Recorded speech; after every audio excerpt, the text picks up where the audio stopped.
What's going on, guys? It's Mikkel, and today we're talking about Palantir stock. If you enjoyed this video, make sure you like it down below, comment what you think, and subscribe to the channel. Also, make sure you check out some of the other videos on my channel because I cover a lot of different investments and you might learn about some you haven't heard of yet. So make sure you check out those videos. But let's jump right into this, and we're going to get into Palantir stock. So the reason why I kind of want to get into this is recently in the market, I've noticed I've been having a hard time finding a stock that I've been very passionate about. I've been very passionate about Ripple and XRP recently and some other different crypto projects, but I kind of have full positions built out in those, and I kind of want to start finding something new to really start building out into a larger position. For me right now, I'm really liking the way Palantir is looking.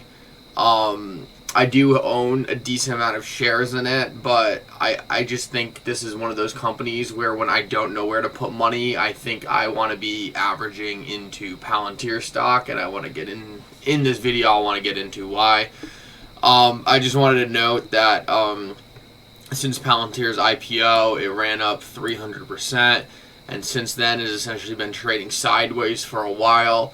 One thing that I really do like about Palantir is there seems to be a massive retail community behind it, and I've noticed from being in Tesla stock, typically when you see these large communities kind of forming around a company, it tends to bold pretty well for the price because you have a very interested and dedicated investor base. So that's just one thing that's more just one thing that I noticed that I do really like about the company. A lot of people give like a lot of flack when they see a lot of retail investors in a company. I think it really depends on the company, but when you have a great company with like almost a fan base behind it, that's actually something I do love to see. We'll just show you. I just wanted to show you the financials quickly.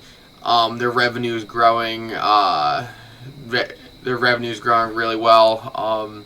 Their cost of revenue is staying low, and we're going to get into why I think that's happening later in the video.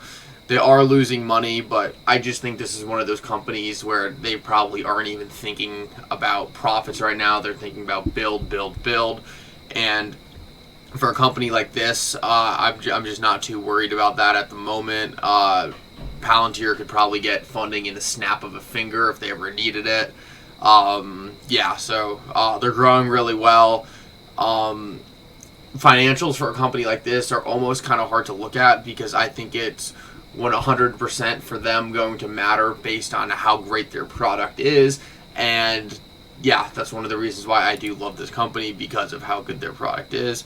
I want to do a quick explanation because a lot of people I don't think really understand what Palantir is. So I just wanted to read this because there's no real point in me getting into every single tiny thing about the Palantir business or their products. I think it's good to have a large overview of what they're doing, their addressable market, but just know they're the number one player essentially in what they're doing. So as long as they're number one, they're going to be the go-to option. So I don't really think you need to know every single detail about what Palantir is, as long as you understand how massive they're going to be and that they are really by far the best at what they do. But let's just jump right into this real quick. Unlike many companies, many tech companies, our business model is not based on the monetization of personal data. We do not collect, store, or sell personal data. This is massive from an ethics point of view because this is something that has been hotly contested and something that I was actually really happy to I knew this, but like really happy just to be reassured of. We do not use personal data to train our proprietary AI or machine learning models to share or resell to other customers. We never facilitate the movement of data between clients. So, I mean, that's just really good to see. I mean, this is like the use of data, as you guys probably know, has been very hotly contested, and it's just good to see that while they are working with data, they're not really doing any of the stuff that's been kind of a massive issue recently. And this is what now they're going to describe what they do. That was kind of talking like, we're really not a data broker, data aggregator. They're really a software AI company that helps companies take advantage of their own data. So we build digital infrastructure for data-driven operations, decision-making. Our products serve as the connective tissue between an organization's data, its analytic capabilities, and operational execution. Palantir's platform ties together by bringing the right data to the people who need it, allowing them to make data-driven decisions, conduct sophisticated analytics, and refine operations through feedback. We license this software to organizations who receive secure and unique instances of our platform in which to conduct their work on their own data. So, I mean, this is kind of saying what I was just saying. They're not dealing directly with the data. They're essentially providing companies a unique platform that allows them to have a very sophisticated AI decision-making net that can handle data and make informed, intelligent decisions. This is really cool because I think data aggregation, selling data is kind of like old news at this point. I think this is showing that Palantir is really on the cutting edge of AI and decision-making software rather than just buying, selling, storing, protecting data. And I think that's pretty cool. Yeah, I think that's all I wanted to cover there.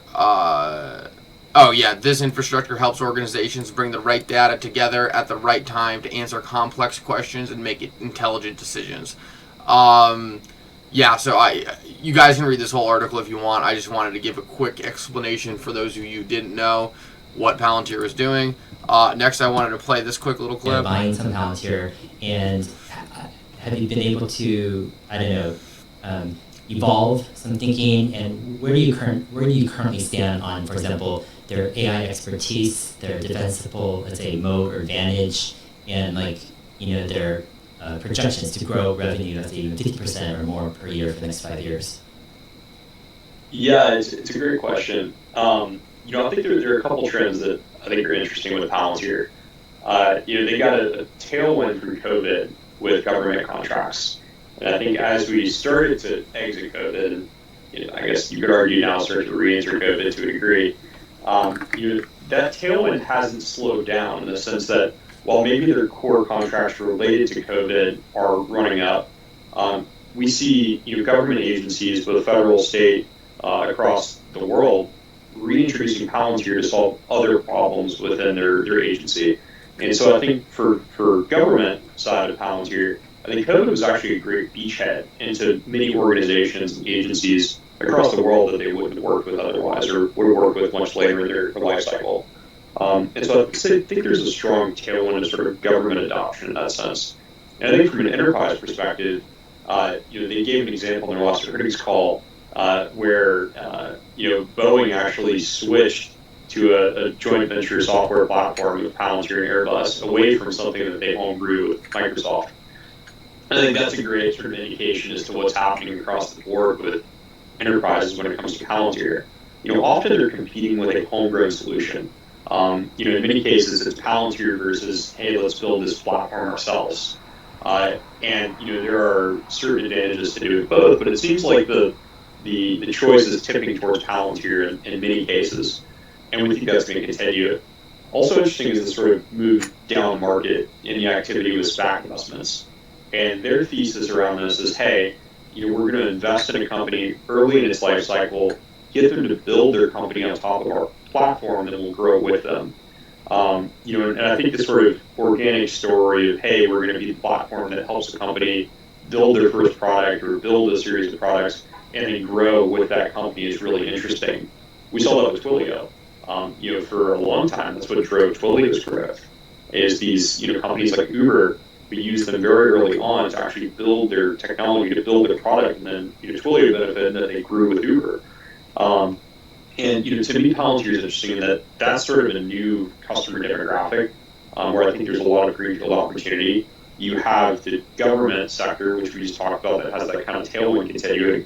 And then you also have the traditional enterprise. Palantir started in the commercial side with big enterprises, right, selling $10 million contracts to giant companies, and I think that's continuing. And I think companies are acquiring more data than ever. They need to start to layer AI on top of all of their their processes in order to stay competitive. And I think Palantir is sort of in an advantaged position to help those companies through that transition. So overall, yeah, I think it's an interesting story.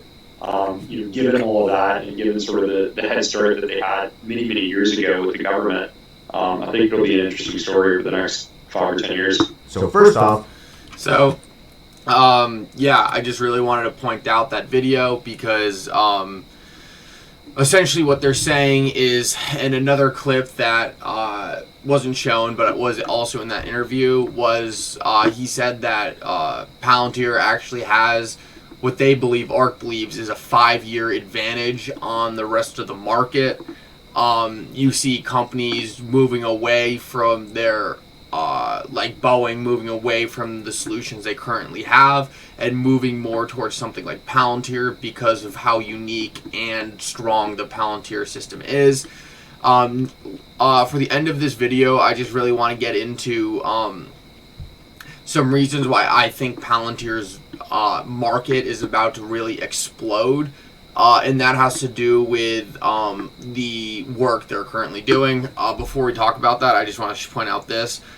This was on one of their slides, and I just really liked it. Most software makes companies more similar, not different. Foundry is not most software. Foundry empowers you to achieve more with what you make, with what makes you unique. Our customers achieve alpha by building safer cars, coordinating worldwide logistics, and accelerating cancer research. So essentially what they're saying is their software is going to be tailored to your data and your specific company. And I just think this is really important because what they say here is very true, and I never really thought of it. A lot of times when you get a software, it forces you to work a certain way. What they're saying is like, no, our AI is gonna make it so our software works the way you want it to, but makes your processes better. And I just think that's really cool. So this is something I really want to talk about. I don't know, as of 2020, Palantir only had 125 customers, and this counts multiple government agencies. The very unique thing is the average revenue per customer was 5.6 million. So what I think really was going on is during the early days of Palantir, they were really so focused on making the best AI and essentially platform they possibly could, and really weren't worried so much about growing revenue and growing the business because they were really dealing with a lot of government contracts where they had almost infinite funding no matter what, because the government obviously saw a ton of value in them, so they're never going to let Palantir go under because essentially they were handling so much of their business. I think that's going to change very soon, and I think these customers are going to start expanding rapidly as they kind of move more towards the enterprise side of things. I think this is going to massively grow their market and allow them to onboard a ton of new customers. I think this number is probably going to drop pretty significantly, but this number is going to probably explode, and they're going to have a lot more customers under their belt. I think this is going to be very good for the future of Palantir and allow them to drive revenue a lot faster than they currently are. One reason I see this happening is because actually, so Palantir last month launched a subscription-based version of its data analytics platform called Foundries for Builders. That's targeted for startups. I think this is really massive because it looks like in the past there's probably a pretty high bar to be able to even work with Palantir. It looks like Palantir is ready to start branching out to different companies, and I just think this is going to be an inflection point in what Palantir is. I think it's going to move away from being only a more walled garden kind of company that only works with high-level entities to essentially a software platform that's probably going to gain mass adoption, because if ARK is correct and their platform is really 5 years ahead of the other competition. I just think it's going to be one of those things. The more and more people to get onto it, the more of a disadvantage you're going to be at if you're not on it. And just going back to this thing they said here, it's not, they probably won't really be disrupted if they are that far ahead, because they're not looking to give everyone the same software. They're looking to help companies utilize their own platform. And I just think this whole thing is looking very good for Palantir to have a lot of growth in the future.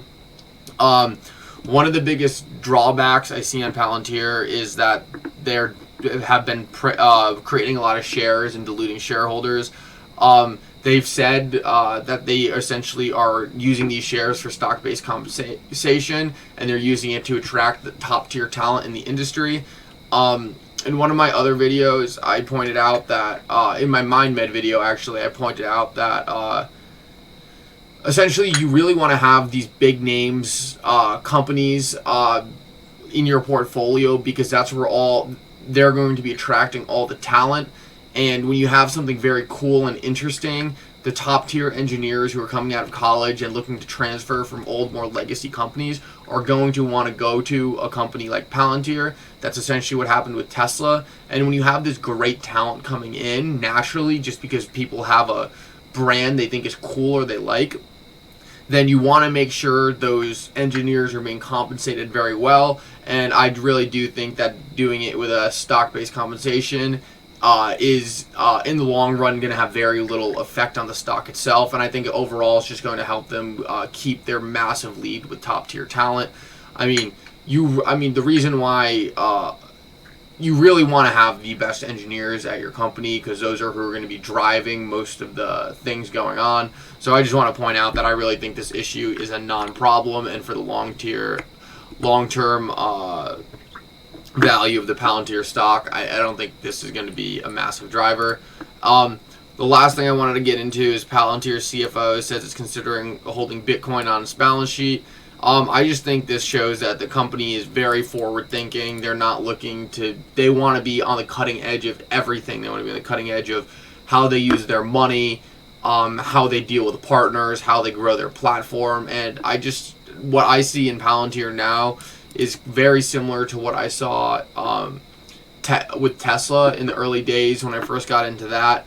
And I just think Palantir might be a little more misunderstood, because people were actually able to get the Tesla cars and drive them themselves. And I think Palantir is a little harder for people to see. But I think as they roll out this new subscription business, I think it's going to become a lot easier for people to understand what Palantir is doing, and their value is going to be more easily understood. The last thing I want to get into is Palantir is actually aggressively buying early stage SPACs, and that are utilizing their Palantir platform, and they're essentially investing in the companies that utilize their platform. And I just think this is genius, because Palantir's got all these massive companies have a ton of cash, and I really hate to see companies using that cash to like buy back stock and do stuff like that. Like, that really doesn't help the company. I really think this is cool, because Palantir is helping, by investing in the companies that use their software, they're essentially helping them get mass adoption, because the more mass adoption their investments get, the better it is for their platform, and it will force other companies to start using the Palantir platform, because the more and more companies that they're investing in disrupt other markets, other people are going to look at that and say, hey, these guys are using the Palantir platform, they're doing amazing, I think we should use it too. I really like the way that they are essentially looking to, rather than make everything a competition, like help other companies grow and really create an ecosystem, help create an ecosystem around their software. Not that it probably even needs it, but it's cool to see them actually going out of their way, putting their money to work, not letting it just sit there on a balance sheet, and rather actually invest in the companies that are going to help their ecosystem. Anyway, guys, this video is getting pretty long, so I'm going to end it here. I hope you guys enjoyed it. Make sure you check out the other videos on my channel. Palantir is a company that I'm very interested in added to, and I really want to make this kind of like one of the main positions in my portfolio, because I really do think this is going to be in $1 trillion company at one point in the future, 15 years, I don't know, but they really seem like they're a cutting edge company. Anyway, guys, I hope you liked the video, and for now, Mikkel out.